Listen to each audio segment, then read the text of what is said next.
All right, we are back at the AAC podcast. We are going to do a new session here as I'm in Minnesota and Roy is still in Dallas. So we're going to start going live on remote and start doing a little more covering on what's going on in the world. And we're going to also be bringing people on to do interviews still.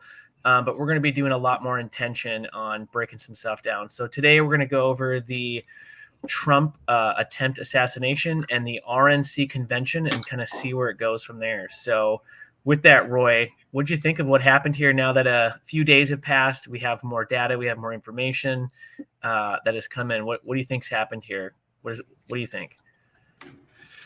Well, we tried to do this a couple of days ago on Sunday, and for some reason the recording was not a success.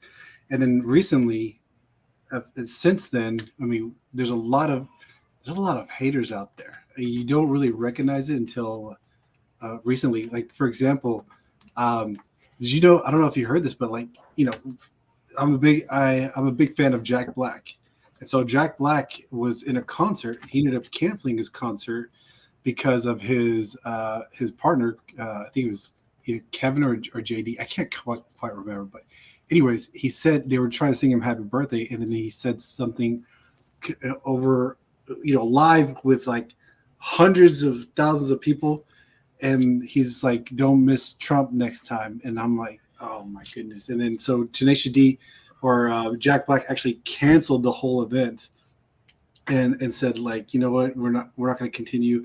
Sorry, we don't conduct ourselves. But it's comments like those, like, really, people, are we? That's what's getting to me so far, is just the reaction to how people really hate Trump that much that they actually do want him dead. I know, isn't that crazy? Like, it's one thing to not want him to be president, or even with Biden, but to have someone that wants someone to die and say something like that on stage.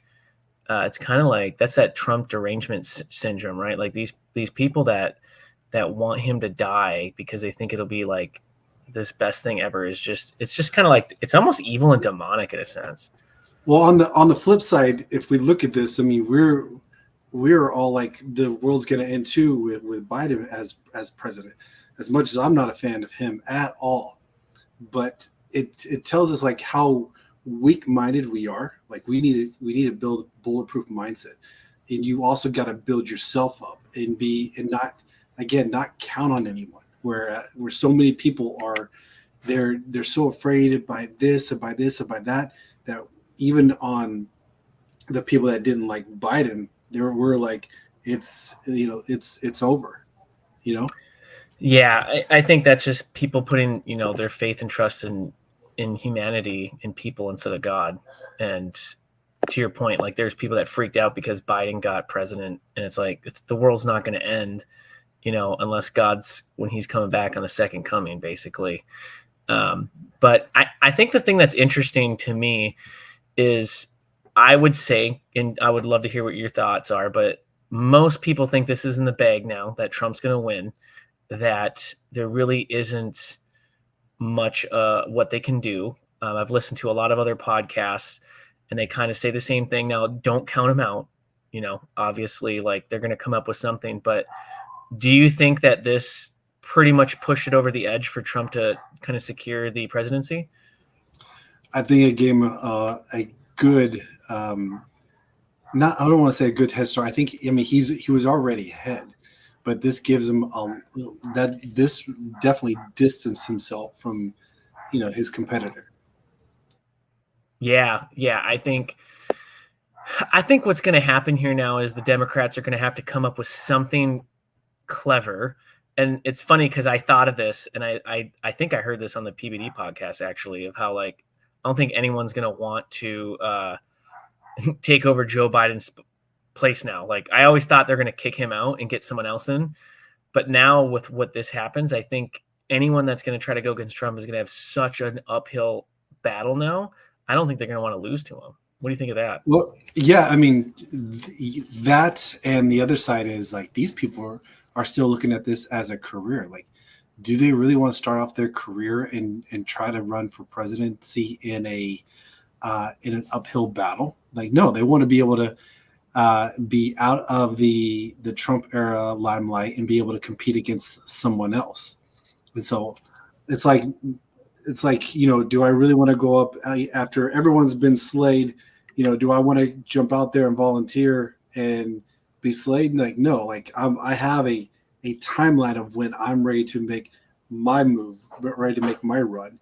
And right now it's not the time. Yeah. Hey, I want to play a clip. We're going to go to the RNC convention and I want to get your thoughts. I don't think you've seen this yet. So I'm going to play this. I have a lot on this topic, but I want to get your thoughts before I share mine. So yeah, let's go. Oh my gosh. This one's a very interesting one. All right. You ready? Nanak Das Sada Qurbani.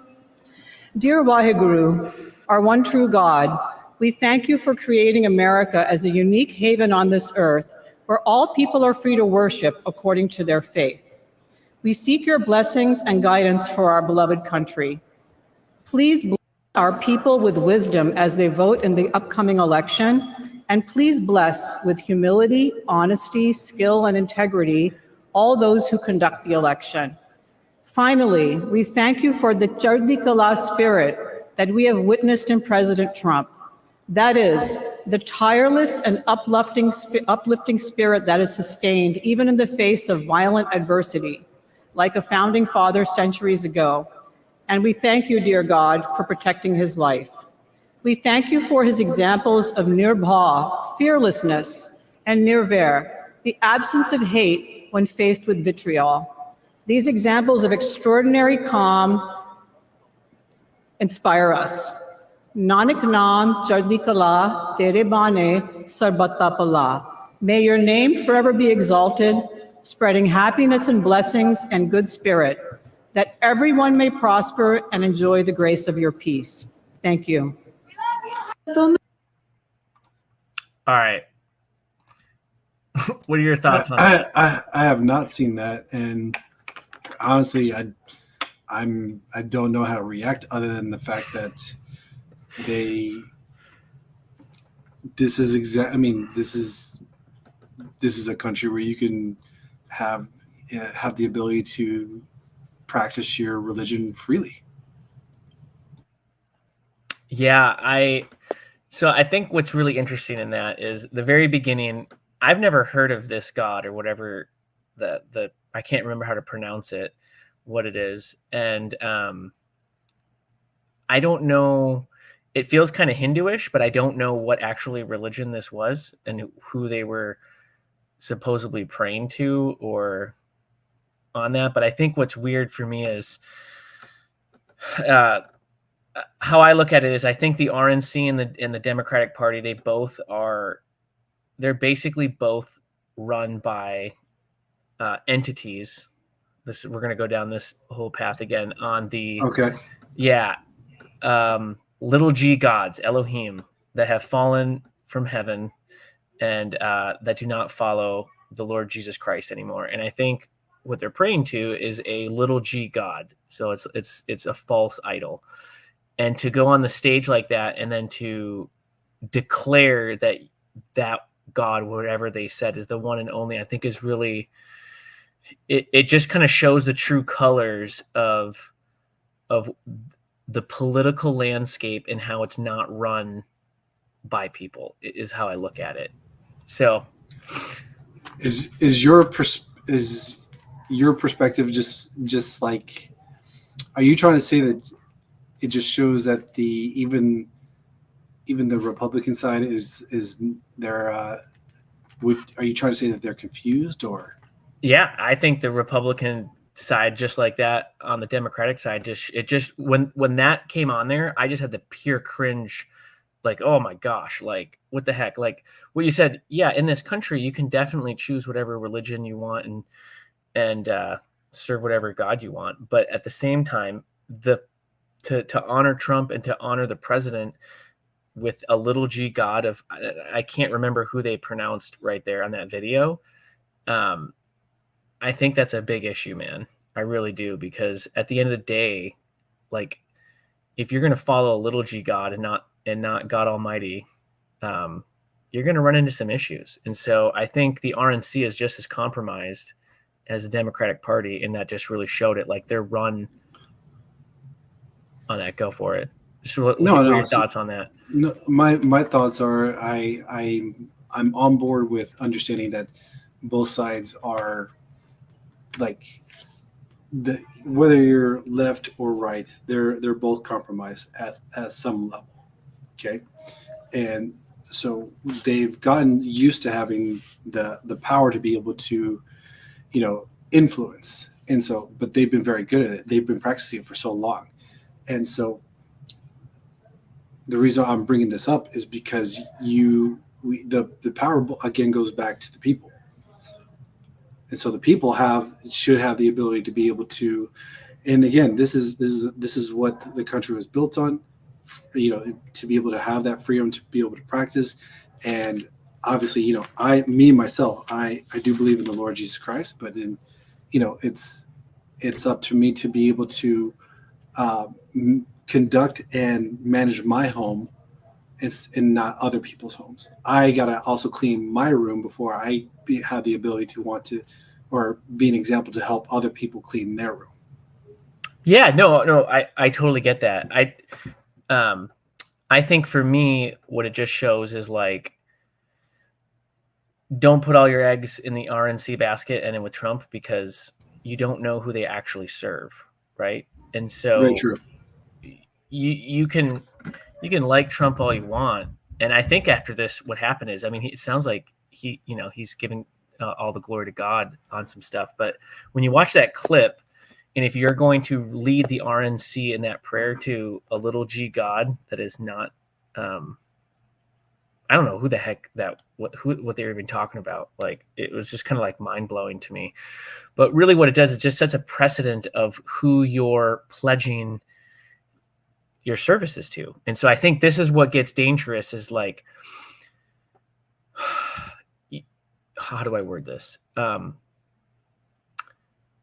Let me ask you this. When you said, like, you follow Jesus Christ and you believe in one, and he's the God, right? There's God and Jesus, his son.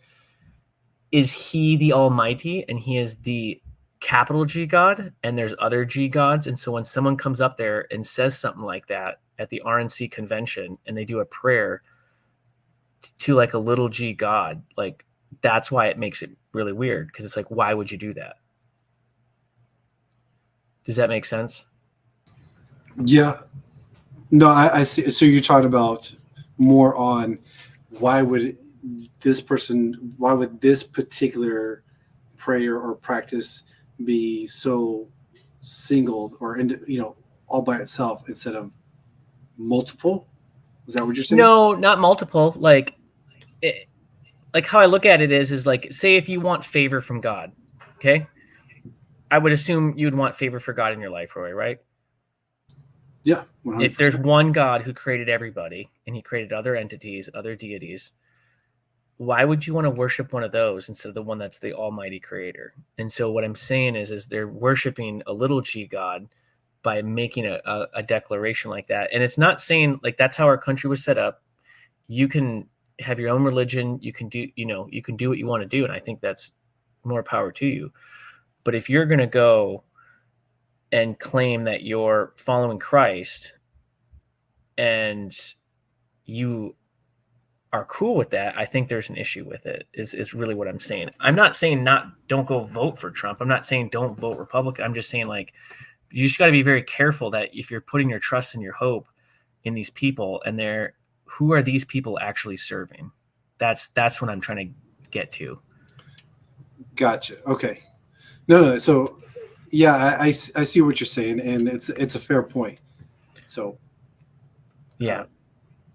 It's just a really interesting clip. So, it is a really interesting clip. Yeah. I mean, I'll give you another example. Is like, you could say if they did that to Jesus Christ, you would get a whole bunch of different reactions of people on podcasts saying a whole bunch of stuff on that one too. If you did it to Muhammad from a Muslim standpoint, you get the same thing, right? It's because everybody they're going to have their own opinions on it. I just think it's very odd that she made the statement, the one true almighty God. And I think I've never even heard of this God, like what they're talking about. That's the part that got me like, wait, what the heck is this? Like that was a little odd. Yeah.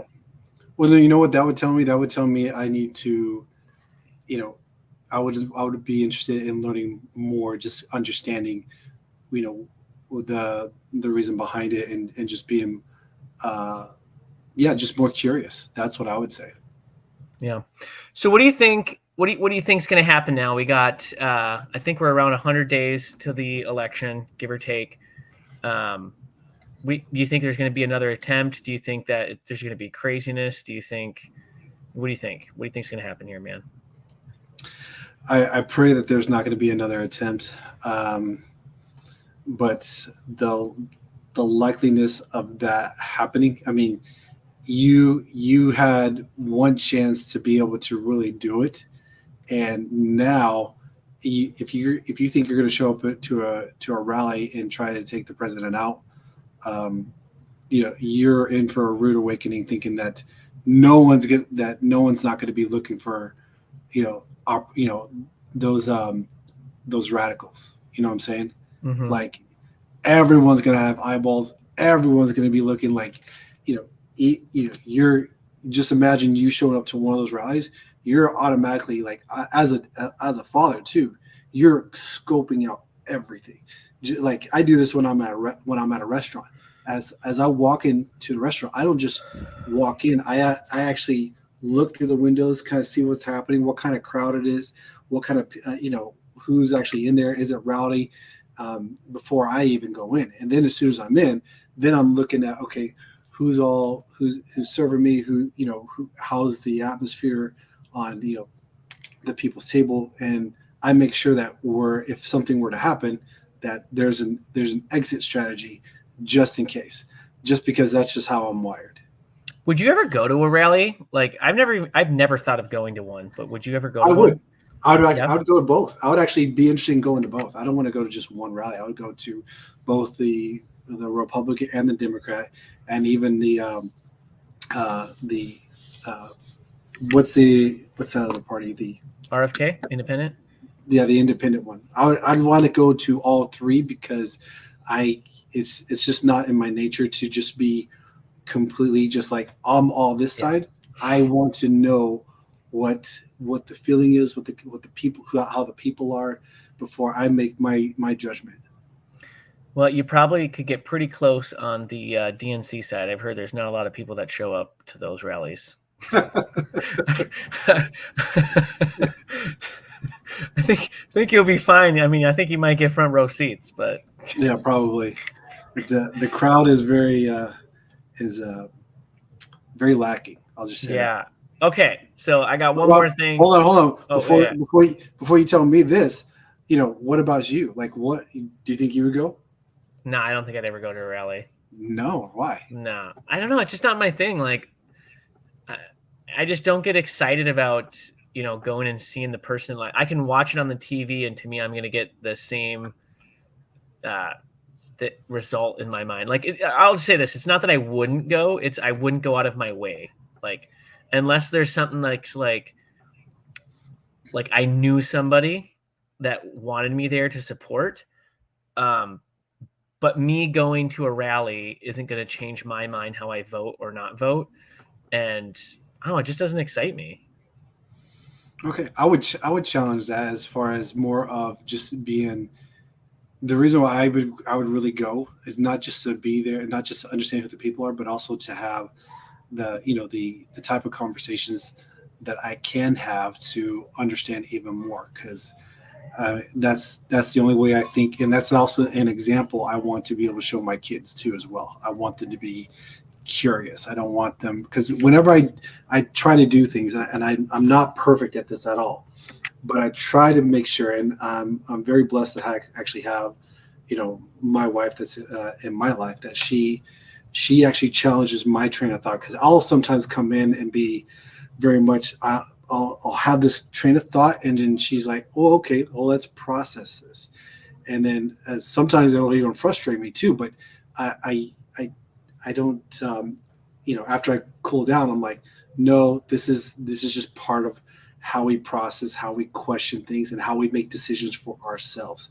Because if I can leave something definitely for my kids, and again, going back to this is how I want my kids to be brought up, is to not just, this is it, this is the one way, this is the only way. You got to ask questions, go and find out, seek information, because not everyone, there's more than one way to definitely skin a cat. Yeah. I mean, maybe I would go, but I highly doubt it. I don't know, like even at like band concerts, I don't even like going to concerts, but I love music. I played at so many shows. I don't know. I'm kind of over it. Like, I think if Angels and Airways showed up again, that's probably about the only one that would get me to go to a concert. Okay, live. We'll definitely go to an Angels and Airways. I don't know if they're gonna do it again, but I did go to a Switchfoot concert like 2 years ago, and that was pretty cool. But I literally just sat in a chair in the back. I'm not one of those guys that go up front anymore. I used to do that, but no. So I don't know. I probably wouldn't show up to a convention or like a rally, but maybe no. If someone dragged me there, I'd go. But I'm probably going to be that guy that drags you there. Okay, well, you probably can get me to one in like 4 years again or whatever. So, all right. So you just watched The Manchurian Candidate for the first time. You never heard of it. Yes. What did you think after watching what happened here, and you watched that movie? Do you think that stuff is real? Oh, you muted yourself. I do think that stuff is real. The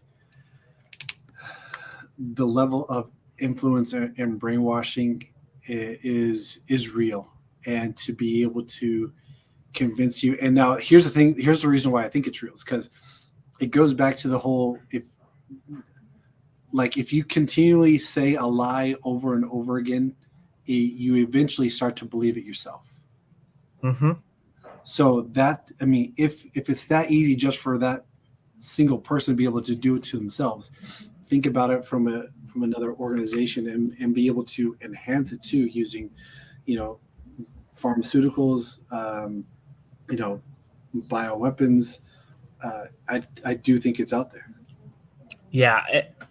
So I watched this movie. I think it came out in like 2004. Hold on, right? Before this way the audience understands what the movie's about. Can you explain what the movie's about? Yeah, so The Manchurian Candidate, if you haven't seen it, I won't give any spoilers. I highly recommend watching it. It's a good movie, but it kind of relates to what happened here with the assassination attempt. It's basically there is a group of military that's overseas, and they kind of get like hypnotized, brainwashed, MK Ultra'd, and they get activated, and they don't know what they're doing. And there's like triggers, and they're plants in the government. They come back and they get plants. So why I had Roy go watch it was to just look at, do you think the shooter could have basically been brainwashed, hypnotized to go up there, which I think it's a high probability. There's no way this guy acted alone. There's no way that he got on that roof and they didn't take him out, or like, there's just too many weird things. But the interesting thing is, like, this stuff has been going on for quite a while, like the MK Ultra stuff. And if you haven't heard of that, I definitely would go look it up, Google it. But I think a lot of people just live in kind of their own bubble, and they think a lot of this, weirder stuff doesn't happen, but more and more of it's coming out. And so, yeah, if you watch that movie, you can really see that there's just so much control. And even if it's not like hypnotism, but people get, they get controlled by these people that are actually in power, and they compromise them. They usually compromise them sexually, which is one of these Jeffrey Epstein Island thing, right? They get them caught in acts, and then they control them. They can tell these politicians how to vote and do what they want to do. And one of the first politicians I've ever met, you know what he told me? I said, "Hey, what is the hardest part of your job?" You know what he told me? He goes, "First day, my number one job is to go get reelected." He's like, "I got 4 years to campaign." And I was like, on day one, he's like, "Absolutely." He's like, "That's my number one job." And he said, "My number two job is to build a team around me that I can trust, because I have no idea what 50% plus of the actual bills and stuff that are coming from him, what they actually are and what they mean. So he's getting told, and he has to rely on his team to tell him how they're voting and what the party's voting and what's actually in it. Because if you think about it, most of these people don't even read these bills anyway, because they're like thousands of pages and they get them like 24 hours or less before their vote. But it really hit me when I was like, their job is to go campaign. So what do they got to go do? They got to go raise money. Well, who do you go get money from? Successful business owners or lots of different platforms and people. And so if you're campaigning, you're going to be bought and controlled by these people. So you have that, and then you get these people with power and money, and it's just easy for men to fall and get sexually compromised, which you can see all over happens. And then why have they not released the list on the island, right? And so there's that whole thing. There's the whole Bohemian Grove that you can go look up, and that was actually started by the Republican ticket. The Republicans started that, I think, in the 60s, and that's a whole. You've heard of that, right? No, I have not. It was a big deer that just ran in front of me. You've not heard of the Bohemian Grove? No, I have not. Well, you might stay up really late if you go look down that rabbit hole. Holy crap. We won't get into it on this one. We're going to bring it up on another episode for sure. We're going to bring someone in and talk about this one with you. But the whole idea of all that stuff is they're getting these politicians compromised, and it's usually with sexual acts with either kids or women or guys, and then they own them. And so I think that happens more than people realize. And it's really sad. And I think that's probably part of the biggest issue with our political system. Do you think P. Diddy was part of that act? Oh man. Do you remember that? What happened with his they raided his house? He got all those videotapes? Yeah, there's something obvious there. I didn't do enough. But I think it's more related to the music industry and being able to control the music and the artists.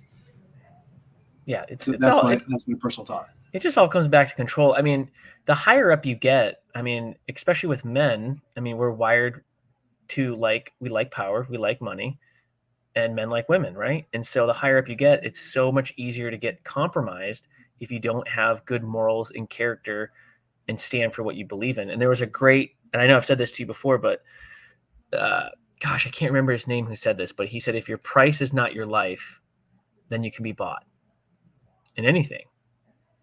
Like literally anything. Like, what is your price? And if you really think about it, most people have a price. It is not their life. And so the higher up you get, you would be naive to think that you cannot fall and be compromised if your price is not your life. Because at some point, something is going to flash in front of you that is too good for you to say no. And then once you get compromised, they have you. Yep. It can happen in a matter of seconds. Completely. Yeah. So, yeah. Well, should we wrap this one up? Or you got anything else? I don't have anything else. I think this is pretty cool. This is one of many. And I got to thank you, Jaron, for kind of catching me a little off guard, but this was fun. And, good. I think we're doing this again on Thursday, right? With a guest, Luke. Yep, we're gonna have our buddy Luke on Thursday, and so we'll be launching another podcast at that time. So a lot more of these going to be coming up, including as we continue to do these in the studio as well. So guys, if you like what we're talking about, some of the things that we stand for, please hit that subscribe button, and then we'll see you guys on the next one. All right, peace out.